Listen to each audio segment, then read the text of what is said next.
కేటీఆర్ గారి నాయకత్వం, కేటీఆర్ గారి నాయకత్వం.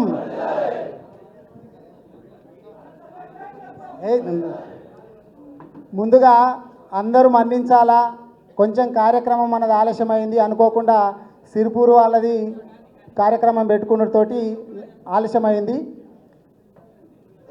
మెయిన్గా మన వాళ్ళు ఇప్పుడు అందరు చెప్పిండ్రు, అన్న మీకు కూడా నేను రిక్వెస్ట్ చేసిన, మన వాళ్ళందరూ సార్ తోటి ఫోటో దిగిపించాలా, పెద్ద సార్ తోటి ఫోటో దిగిపించాలని చెప్పి చాలా రోజుల నుంచి అంటున్నారు.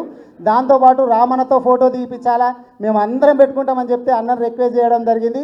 దయచేసి ఇందాక మన వాళ్ళందరూ చెప్పినట్లు ఫోటో ప్రతి ఒక్కరితోటి దిగిపిస్తాము. ఏ మండలాలు పిలిస్తే ఆ మండలాలు మాత్రమే రావాల్సి ఉంటుంది. అక్కడ ఇందాక ఏర్పాటు చేసిన దగ్గర ప్రతి ఒక్కరు దిగిపిస్తాము. సెల్ఫీలు దిగొద్దు, మీ అందరి ఫోటోలు ఇంటికి పంపించే బాధ్యత నాది. ఏ మండలాన్ని పిలిస్తే దూరం మండలం నుంచి స్టార్ట్ చేస్తాం. లాస్ట్లో స్పీచ్లకు మేము ఎక్కువ రామన్న ఒక్కరే మాట్లాడతారు, అందుకే మేము ఎవరు మాట్లాడమని చెప్పినాము.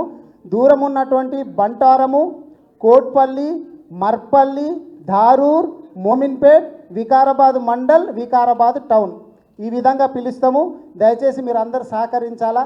మళ్ళీ దిగిన వాళ్ళే మళ్ళీ చుట్టూ తిరిగి మళ్ళీ దయచేసి రాకూడదని చెప్పి మీ అందరిని కూడా కోరుతున్నా. ఎందుకంటే మనకి ఇబ్బంది అవుతుంది. ఇప్పుడు అన్నగూడంగా మార్నింగ్ నుంచి ఇక్కడనే ఉన్నారు కాబట్టి మనం చూస్తున్నాము. దయచేసి కోఆపరేట్ చేయాలా. ఇక నేను ఎక్కువ మాట్లాడా. ఇప్పుడు అన్నను కూడా రిక్వెస్ట్ చేసేది ఏంటంటే, నేను మొన్న ఈడ ప్రెస్ మీట్ పెట్టి మాట్లాడడం జరిగింది. మన అనంతగిరిని తెలంగాణ ఊటీగా పిలుస్తున్నటువంటి అనంతగిరిని మెగా కృష్ణారెడ్డి గారికి ఏ విధంగా అప్పజెప్పాలని ప్రయత్నం చేస్తున్నారో ఆ విషయాన్ని అన్న మనకందరికీ కూడా విశదీకరిస్తారు. అదొక విషయము. మనము గతంలో లగచెర్లలో ఏ విధంగా రైతుల భూములు గుంజుకునికే పోతే వాళ్ళందరూ తిరగబడ్డారో చూసినాం. మళ్ళీ నిన్న కూడా మనందరం సోషల్ మీడియాలో చూస్తూ ఉన్నాము. రోటిబండ తండా దగ్గర మళ్ళీ కూడా దాదాపు 200-300 మంది పోలీసు వాళ్ళను పెట్టి రోటిబండ తండా లోపల మళ్ళీ రైతుల భూములు గుంజుకునికే ప్రయత్నం చేస్తూ ఉన్నారు. రోటిబండ దగ్గర పోతే నోటికాడి కూడును గుంజుకున్నట్టు మా గిరిజనుల బిడ్డలకు చేస్తూ ఉన్నారు. రాబోయేటటువంటి రోజుల లోపల గతంలో లగచెర్ల దగ్గరికి పోతే నీ లగ్గం చేసినంత పని ఏ విధంగా చేసిండ్రో, రోటిబండ తండా దగ్గరికి పోతే రోట్లేసి గుద్దుడు మాత్రం ఖాయం. నేను రేవంత్ రెడ్డి గారు గుర్తుపెట్టుకోవాలి.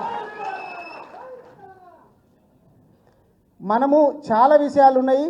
అందుకే దయచేసి స్టేజ్ మీద ఉన్నటువంటి వాళ్ళు కూడా మీకు మైక్ ఇస్తే ఒక్కొక్కరు గంటల తరబడి అనర్గళంగా మాట్లాడేటటువంటి సత్తా ఉన్నటువంటి వాళ్ళే ఉన్నారు. దయచేసి మీరందరూ కూడా నన్ను మన్నించాలా, అన్యతా భావించకుండా. మనము సమయాన్ని రామన్నకి ఇద్దాం కాబట్టి మనం చూస్తుంటాము. ముఖ్యమంత్రి అంటేనేమో వేరే వాళ్ళు భయపడుతుంటారు చాలా సందర్భాల లోపల. కానీ మన దగ్గర మాత్రము మన వర్కింగ్ ప్రెసిడెంట్ అంటే ముఖ్యమంత్రి గడగడగడలా ఆడుతున్నాడు. వాస్తవమా కాదా చూడు. ఎక్కడికి పోయినా కానీ రామన్నని ఎట్లా కట్టడి చేద్దామా అని చెప్పి ఆ ప్రయత్నాలే చేస్తున్నాడు తప్ప ప్రజల మీద దృష్టి పెడతలేడు. కాబట్టి మీరందరూ ఆలోచన చేయాలా. రామన్న కూడా మన వికారాబాద్ నియోజకవర్గానికి సంబంధించి మన జిల్లాకు సంబంధించి కూడా మనల్ని ఉద్దేశించి మాట్లాడతారు. కాబట్టి పులిబిడ్డ మొన్న ఏమన్నాడు తెలుసా, రేవంత్ రెడ్డి గారు మాట్లాడుతూ అచ్చొచ్చిన ఆంబోతులను వదిలేండు కేసీఆర్ గారు.